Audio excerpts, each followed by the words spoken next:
afternoon, everyone. Welcome to our webinar for the amendments to the Offering Memorandum Prospectus Exemption that are effective on Wednesday. My name is Lanyon Beck. I'm Senior Legal Counsel in the Corporate Finance Division. I'm joined by my colleagues, Elena Booth, Senior Capital Markets Analyst, and Stephen Weimer, Manager of Compliance, Data, and Risk. Today, we'll briefly go through the amendments to both National Instrument 45106 Prospectus Exemptions and Form 45106 F2 that will become effective, as I said, in a couple of days. We'll be taking questions throughout the presentation, but answering them at the end. If you have a question, please submit it using the Q&A function, not the chat function, because the chat function is disabled. A copy of the presentation and materials will be available on our website afterwards.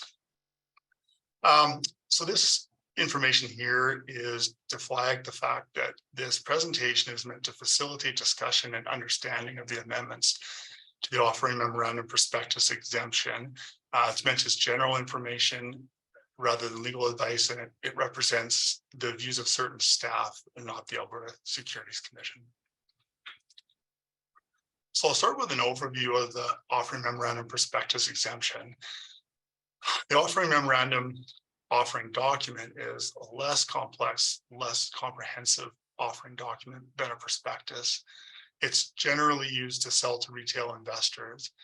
It's intended to be used by early stage issuers before they become reporting issuers. And it wasn't expected to be used by issuers for a long period of time and as they became more sophisticated. And what we have observed over the years is that the OM exemption is not being used as expected, and it's primarily used by two types of issuers. Issuers involved in real estate and issuers that meet the new defined term collective investment vehicle. And the amendments require tailored disclosure for these two types of issuers. And the intention is to set out and clarify the disclosure necessary for these types of issuers so that there's sufficient disclosure for investors to make an informed investment decision. Now, this is the new definition of real estate activities, and it essentially says that it's activities, the purpose of which is to generate for security holders income or gain from the lease, sale, or other disposition of real property. But does not include the three things that are listed below. And issuers that meet this definition must include the disclosure in Schedule 1 to Form 45106 F2. So this is a new schedule from the amendments. And the second new definition that we're going to highlight today is for collective investment vehicle. And it means either an investment fund or any other issuer, the primary purpose of which is to invest money provided by its security holders in a portfolio of securities, but it does not include when the investments in securities are in securities of a subsidiary. And issuers that meet this definition must include the disclosure from Schedule 2 to Form 45106 F2, which is also a new schedule. And so these are some examples of issuers that staff think are caught or not caught by the definition of real estate activities. So the ones that we think would be caught would be real estate developers, real estate investment trusts, issuers that buy and hold real estate, issuers that purchase real estate for the purpose of rezoning and resale, and issuers that staff think are not caught are, as the definition specifies, essentially issuers involved in oil and gas and mining. And we also don't think that issuers carrying out mortgage investing or lending are caught by this definition. And we'll talk a little bit more about those issuers shortly. Now, one other aspect of what's changing for these real estate issuers is an appraisal requirement. So essentially, in certain circumstances, the issuer will have to deliver an appraisal of real property to the purchaser with the offering memorandum. And it's in two circumstances. It's when the issuer is proposing to acquire property from a related party as defined in the amendments. And this definition is essentially the same as the one that's in the rule now. It's just been moved to the front of the rule. And that acquisition is likely, or if the issuer discloses a value for a property in the OM. And so if the issuer needs to do an appraisal, it has to be performed by a qualified independent appraisal, and it has to be delivered to the purchaser and filed with the regulator. And now, here are some examples of issuers that staff think are caught or not caught by the definition of collective investment vehicles. So staff think that issuers that would be caught would include mortgage investment corporations or mortgage investment entities, investment funds, as the definition says, and issuers that invest in receivables. And as noted in the definition, an issuer whose investment securities is of its subsidiary or subsidiaries is not caught. And now I'll hand it over to Elena to talk more about the two new schedules. So like Lanyon said, we have added two new disclosure schedules to the OM form. Schedule 1 is for issuers engaged in real estate activities, and Schedule 2 is for collective investment vehicles. There are general instructions for each schedule that explain who must include the disclosure in their OM. They also explain that the information required by the schedules can be included anywhere in the OM. It doesn't need to be included separately at the end. It can be integrated throughout the OM in whatever format works best for the issuer. We realize that many issuers are already including a lot of these items in their OM currently. If the info required by the schedules has already been included in another section of the OM, you don't need to repeat it in a separate schedule. Just want to point out that Schedule 1 also has some new definitions, including rental pool agreement, and rental management agreement. So I'm just going to go through each schedule at a high level. The first section of Schedule 1 is application. This schedule applies not only to properties already acquired, but also to properties that are reasonably expected to be acquired. Issuers should make sure that they are considering whether this threshold has been met and make sure that their disclosure about their expectations is consistent.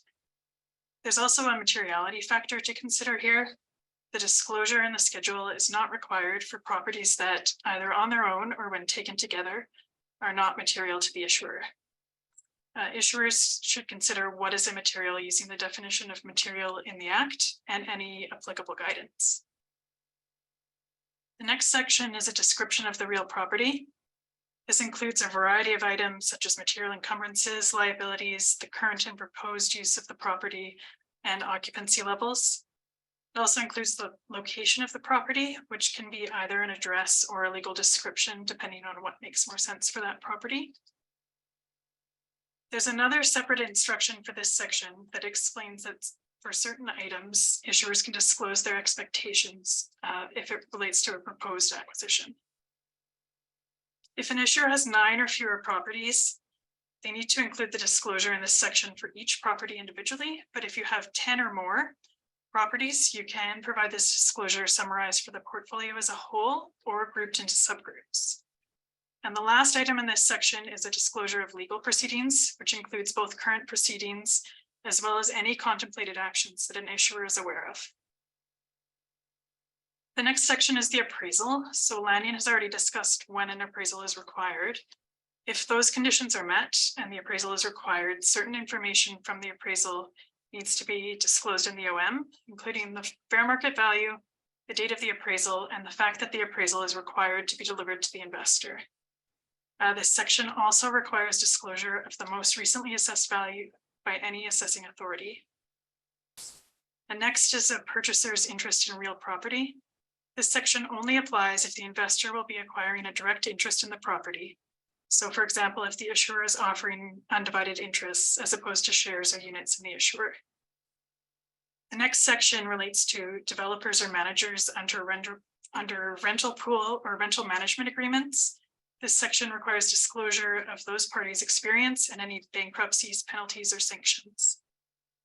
These requirements are similar to those required by items 3.2 and 3.3 of the main body of the form for directors, officers, and control persons. Section 7 is for transfers of properties between related parties. This is for all related party transactions relating to the property, not just the most recent transaction.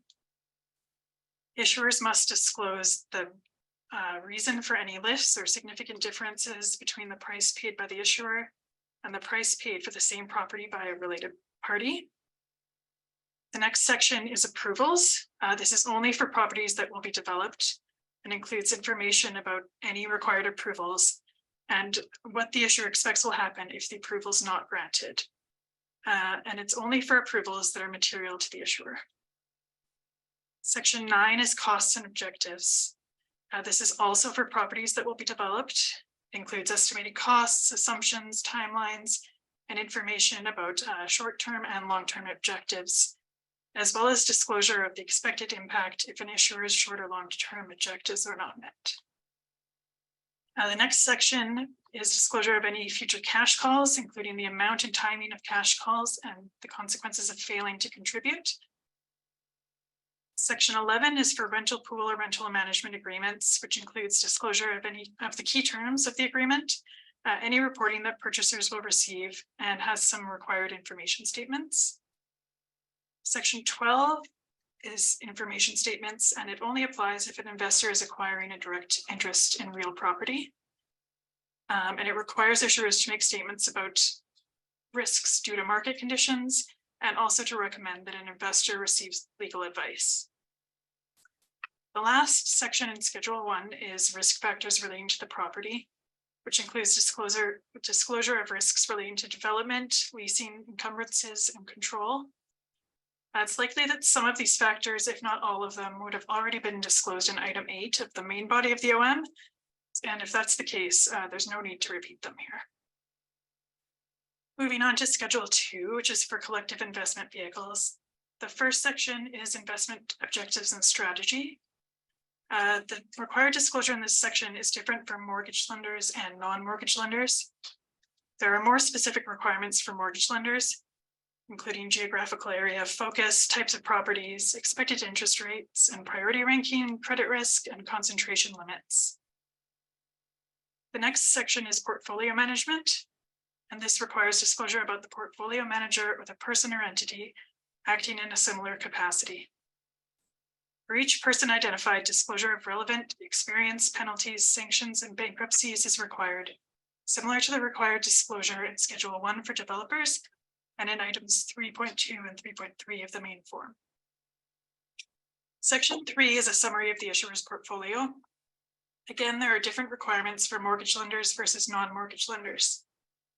For non-mortgage lenders, required disclosure includes a description of the portfolio, number of positions held, and any impairments. Positions can be grouped into subgroups for the purposes of this disclosure. It also requires separate disclosure for any securities that comprise 10% or more of the issuer's NAV. For mortgage lenders, the disclosure in this section must include average interest rates, terms, priority ranking, geographical region, property type, overdue loans, impairments, accommodations, and credit scores. A lot of these disclosure requirements are already discussed in Staff Notice 45309, which is guidance for preparing an offering memorandum, which has been in place since 2012. So these are things that we already expect issuers to be disclosing in their OMs. Putting them in the schedule is intended to formalize these requirements and make it more clear for issuers what level of disclosure is required. Finally, there are a couple of additional requirements for investors or for issuers investing in self-liquidating assets, including the collection rate for the past 2 years and the expected loss and collection rate for the current year. Schedule 4 is the portfolio performance. We've left this fairly open since we understand that different types of issuers will have different methodologies for calculating and presenting performance. The key is to describe how performance is calculated and ensure that it's consistent with any similar performance measures in the issuer's financial statements. This disclosure is required for the past 10 years or since inception if the issuer is formed more recently. The next section just requires a description of any ongoing disclosure about the portfolio that will be provided to investors. If there will not be any ongoing disclosure provided, an explicit statement is required saying that there will be no such disclosure. And finally, the last section in the schedule requires disclosure of any conflicts of interest that would be relevant to a purchaser in making their investment decision. And I will now pass it over to Stephen Weimer. Thank you. As you know, we've made some changes to the rule. As discussed, there's been new definitions for real estate activities and CIVs. We've also moved the definition of related party from the OM form to the rule, and we've also introduced a definition for material contract. The appraisal requirements are in the rule as discussed, but we've also made some changes in section 2.9 to be clear about the standards of disclosure and amendments to an OM. And I'd like to spend some more time on this. So you'll notice that subsections 13 and 14 have been repealed, and there's some new subsections. And so subsection 13.1 states that an issuer must not make a misrepresentation in its OM. 13.2 uses material change with respect to the issuer to require an amendment to reflect the material change in the OM before accepting an agreement to purchase the security that's being offered.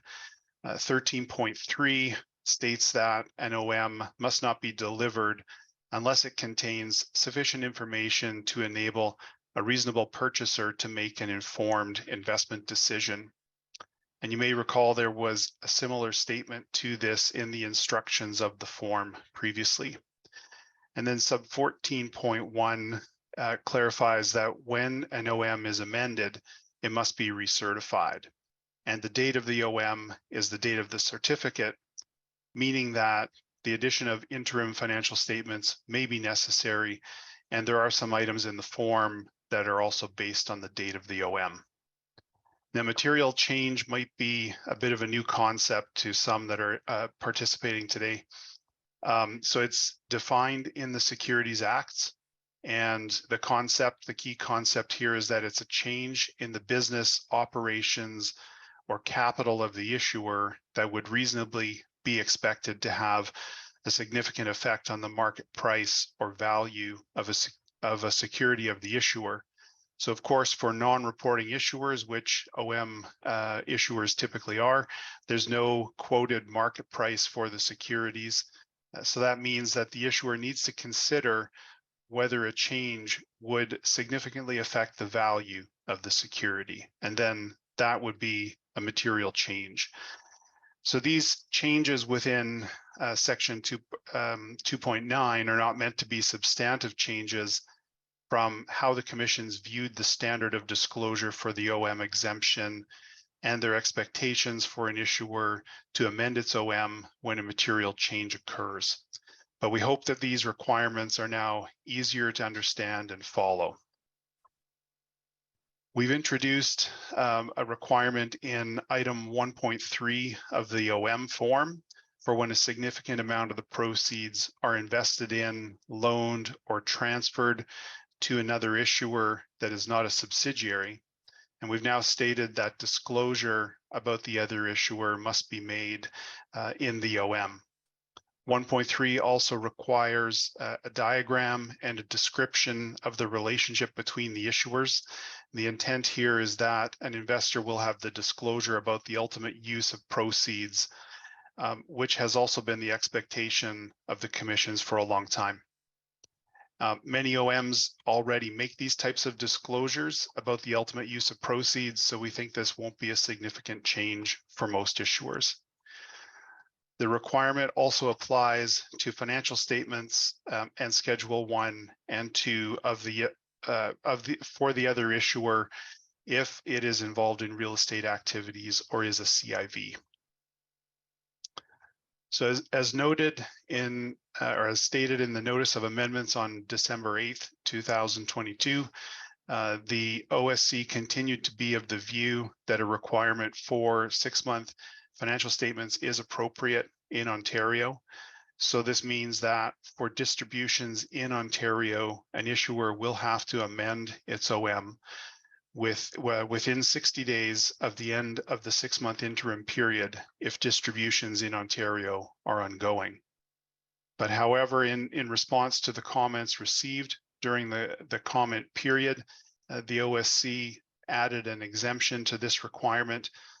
So if a certificate stating 3 things is appended to the OM, then the financial statements for the 6-month period do not need to be included.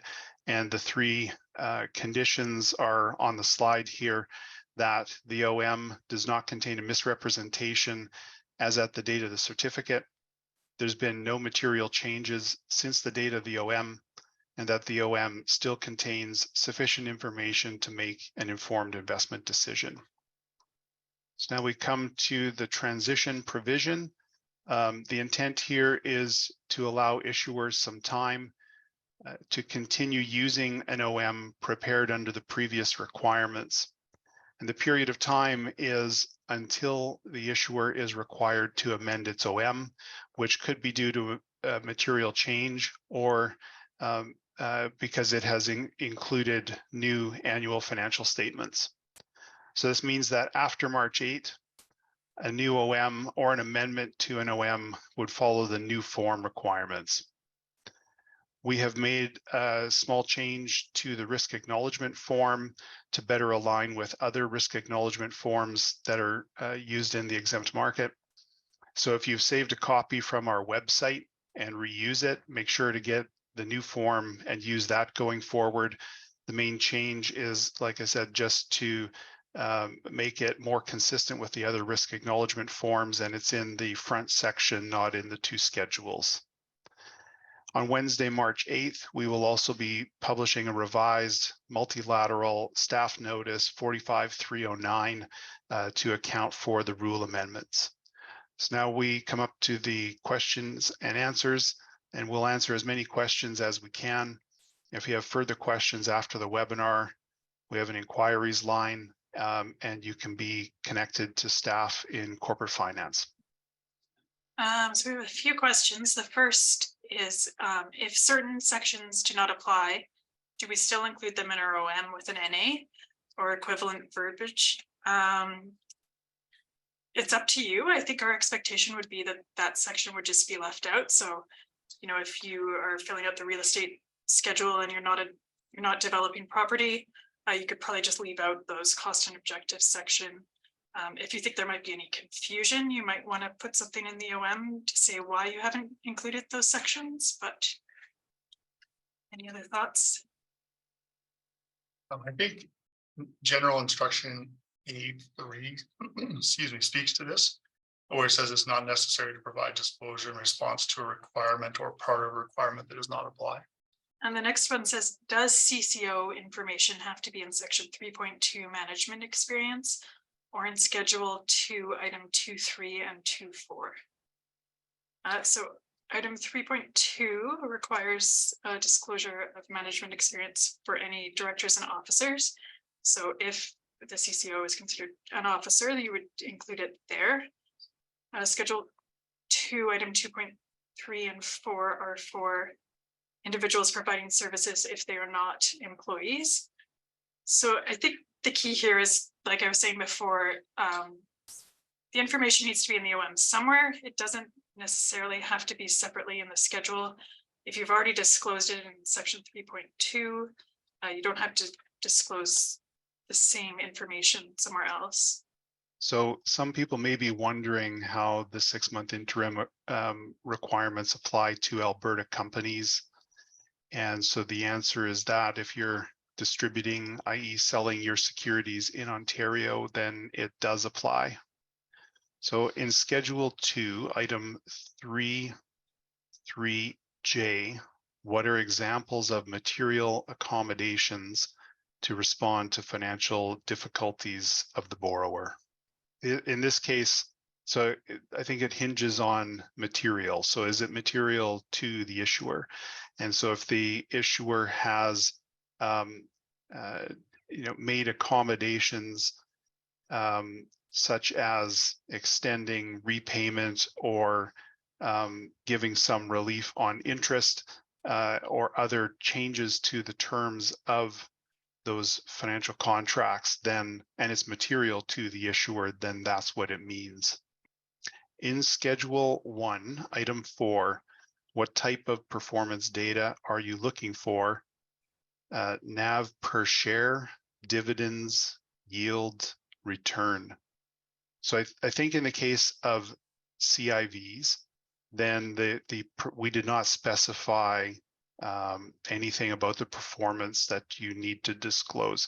So the issuer is able to present performance information that it thinks is applicable and relevant to the issuer, but you have to explain how you calculated that performance. So the next one is in Schedule 2, Item 3.3D. Do we have to disclose the amounts of mortgages ranking first, second, third, or lower? Or can you simply disclose primary versus subordinated? I mean, we haven't specified, but I would think we would want more specific information first, second, or third, just because the risk does change kind of the more subordinated the mortgage is. Here's one about the transition period. It says, what is the transition period if we already have an OM offering ongoing?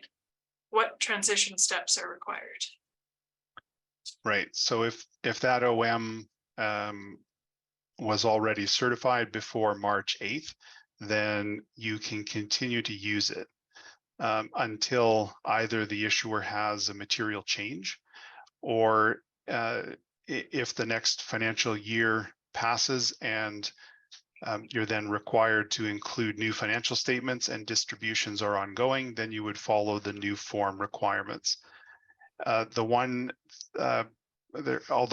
this transition only applies to the form. So the requirements regarding appraisals, that will be in effect on March 8th, and there's no transition period for that. The next one is, please provide examples of what a collective investment vehicle is in the various industries, including real estate, oil and gas, and finance. I don't know that there would be, a collective investment vehicle in every industry.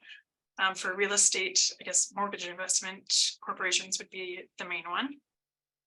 Oil and gas would really just be issuers who are investing in a portfolio of oil and gas securities. And finance would be something like an investment fund.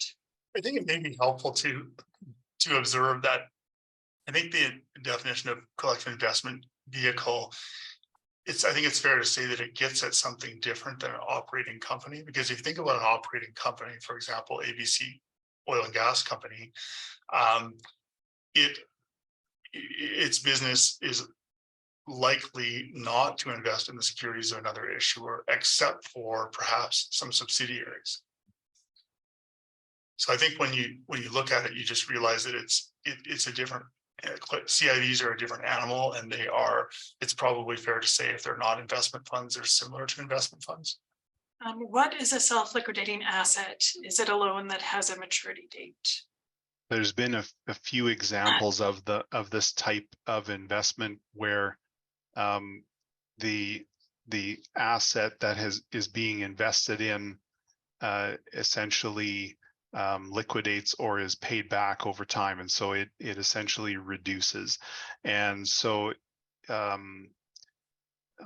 there's, like I said, there's only been a few specific cases of this where the investments eventually decline to, if they're fully repaid, they decline, the balance declines to zero. With respect to credit scores, if we have a portfolio of over 500 mortgages, do we just use an average per grouping of mortgage type or location? Yeah, I mean, I think that's the expectation. If you're going to summarize information with a large portfolio, that you would have an average or possibly a range. However you think would best get that information across. How are subsidiaries considered within the definition of collective investment vehicle? So we've had some discussion about that. Investing with the issuer investing in securities of one or more of its subsidiaries is excluded from the definition of CIV. In the compensation and securities held table, if the director or officer of the issuer is also the director or officer of the related party, do we disclose the salary information of the individual too? So you need to disclose the total compensation to that individual, whether it's paid directly by the issuer or by the related party. So this could include the salary if it's compensation that's being paid in relation to the issuer. Can you provide examples of what would be considered a material change? This question is sometimes a little bit tricky because it is so situation specific. And so I don't know if I would be able to give good examples, but the way to think about it is whatever the change is, how would that change affect the assets or the capital of the issuer? And if that is material, then it is likely material to the issuer and material also to the value of the securities. Does the new risk acknowledgement form have to be used after March 8th? So existing subscription agreements would have to be updated for closings that would be used between March 8th and when the OM is updated in connection with its financial statements. I think the answer is yes. So if those distributions have not been completed, then yes, you would need to use the new risk acknowledgement form after March 8th. If you are a BC issuer but have a few Ontario investors, would you have to issue the 6-month certificate OM update before distribution to all provincial investors? This one seems a little bit tricky, but it relates to the distributions that are in Ontario. So technically that requirement is only to the distributions in Ontario. Although you currently have to file in almost all jurisdictions your OM on CDAR, and very soon CDAR Plus will be launching. That's in June if you haven't received that information. And at that time, my understanding is all of the filings will be for OMs will be transitioned to CDAR Plus. So essentially you'll be filing that document and be filing it potentially with all provincial regulators that you select to file it with. So I guess this question is maybe trying to split the hair of, who are you filing with? And so potentially there is that option to file the version with the certificate only in Ontario. That's my guess of how CDAR Plus will work. If there's a change in the geographic composition of the mortgage investment entity, would that automatically be considered to be a material change triggering an event? I think, like Stephen said before, this is just something that has to be assessed on a case-by-case basis, and also with knowledge of what the issuer, knowledge of all the fundamentals about the issuer. It's probably a good time also to throw in a reminder that the definition of material change is in the local securities acts. So in Alberta, it's in the Alberta Securities Act. If you're a mortgage lender and you foreclosed on a property, is it considered a real estate investment? Lanyon, do you have some thoughts on that one? If I understand correctly, the question is getting at whether by doing that foreclosure and ending up with this real estate, whether the issuer is engaged in real estate activities. So to me, it seems like the analysis would be, well, is this an issuer that is, who's the purpose of which is to be in real estate activities, or is this an issuer that carries out mortgage lending, and when things don't go as it hopes, it ends up having to foreclose? And perhaps that kind of thinking and that analysis would be a way of sorting out that question. For 2.7, additional disclosure for issuers without significant revenue. On what basis would significant revenue be determined? We have various places in securities regulatory instruments where we use terms that are not defined. And so it again becomes a judgment call, or it's another example of a judgment call that has to be made.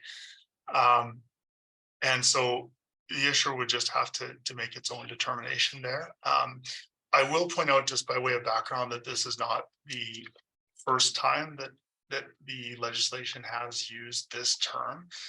This term is used in National Instrument 51102 in 5.3 of 51102. And so it's a very similar section, and it's aimed at venture issuers without significant revenue. So the concept's been out there for a while, but we agree it's not something that's cut and dried, and an issuer would have to assess and make its own determination. Under Schedule 1, is there any time limit to disclosure of transfers with related parties? Does disclosure need to go back 10 or 20 years or since the beginning of time? So there is no time limit on this schedule. So you do need to disclose any related party transfers of that particular property since the beginning of time. And obviously, if there has been a large passage of time and a big difference in the price, that would be part of your explanation that you would include. Right. And we thought that this was not unreasonable since it's with a related party, and those details should still be available because it is a related party. So if an issuer needs to file a 6-month interim certificate with the OSC after March 8th, should the certificate be dated March 8th, even though it will be filed with the OSC after the issuer's next closing following March 8th? So this might be a good question to ask the OSC, but if I recall correctly, the same 10-day filing deadline applies. So when you don't have to file your OM until you make that first distribution, and then that starts the 10-day clock. So that's going to be my guess on this question, but you may want to reach out to the OSC and ask them more specifically about how they want their requirement, or how they think their requirement will operate. The provision actually identifies a date. So this is instruction 17, which contemplates this certificate instead of having to amend the OM to add the 6-month interims. And it says the certificate has to be dated after the end of the issuer's most recently completed second interim period. Anyway, they're long provisions, so probably the better answer is that it takes a while to work through these and figure out what has to be done with these Ontario only ones specifically. Is it correct that a collective investment vehicle raising capital in Ontario as well as Alberta would have to undertake an assessment every 6 months to determine whether there's been any material change beginning March 8th? So I think it's not quite correct, because the requirement involving material change is essentially an ongoing requirement. And so if a material change has occurred at any point in the issuer's distribution cycle, then it would need to amend its OM. If, for example, an oil and gas company makes an investment in a non-subsidiary, say owning 30% of the company because it complements the business or assets of the issuer, does this classify it as a collective investment vehicle? I think one thing that's worth pointing out is that for an issuer to be a collective investment vehicle, it needs to invest in a portfolio of securities. So if to kind of keep going with this example, if an issuer had a number of investments that were at a small enough amount that these other issuers were not subsidiaries, then it seems to us that the issuer could be a collective investment vehicle, because the definition is really intended to separate operating companies that do things themselves or through their subsidiaries from companies that invest in other companies, to put it kind of as a summary. Is this requirement immediately applicable to Alberta issuer OMs that will be updated in due course after the audit of the 2022 financial statements on March 8th? Or can that OM continue to be sold until the scheduled OM update? So I'm wondering which requirement specifically that question is referring to. But maybe we can go back to the transition provisions and just cover those again, that if an issuer has an OM, a current OM, or say a compliant OM form, an OM that complies with the form requirements in existence today, as it's only March 6th, then it can continue to use that OM until it is required to amend. And so if that's in Alberta, the minimum is once a year when the issuer has new financial statements, then it has to include those annual financial statements by 120 days after the year end. Previous to that, if there's now a material change, then that will apply. And so if a material change occurs this summer, then the OM will have to be amended, and it might require including, say, the first or the second interim financial statements. If this question was about the requirements in Ontario with the 6-month interim requirements, I think those will essentially kick in right away. So the issuer can continue to use that OM, but it would have to amend it to include the 6-month interim periods whenever that date occurs for that issuer. So within 60 days of the end of the second interim period. Anything else that Elena or Lanyon you want to add to that? Not much, Stephen. I think that's a good overview.